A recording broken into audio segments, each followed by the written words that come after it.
রাসূল সাল্লাল্লাহু আলাইহি ওয়াসাল্লাম যে দ্বিতীয় নামটি ডাকতেন সেটি হলো হুমায়রা। হুমায়রা হলো লাল রঙের একটি পাখির নাম। এটি অত্যন্ত রূপবান ও সৌন্দর্যমণ্ডিত পাখি। রাসূল সাল্লাল্লাহু আলাইহি ওয়াসাল্লাম তার স্ত্রীকে হৃদয়ের অন্তঃস্থল থেকে গভীর ভালোবাসার সাথে এই হুমায়রা নামটি বলে ডাকতেন।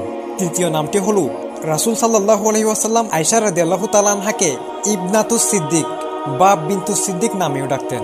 প্রিয় দর্শক, এই নাম দুটির অর্থ হলো সিদ্দিকের মেয়ে। চতুর্থ নাম্বার নামটি হলো মহানবী সাল্লাল্লাহু আলাইহি ওয়াসাল্লাম আয়েশা রাদিয়াল্লাহু তাআলা আনহাকে ইবনাতু আবি বক্কর এবং বিনতে আবি বক্কর নামেও ডাকতেন। এই দুটি নামের অর্থ হলো আবু বক্করের মেয়ে।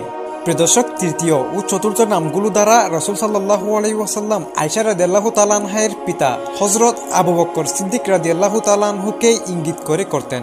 বর্তমান সমাজে আমরা যেমন বলি অমুকের মেয়ে তমুকের মেয়ে, এই নামগুলোর মতন মহানবী সাল্লাল্লাহু আলাইহি ওয়াসাল্লাম এইভাবে তার প্রিয় স্ত্রীকে ভালোবেসে কখনো আবু বক্করের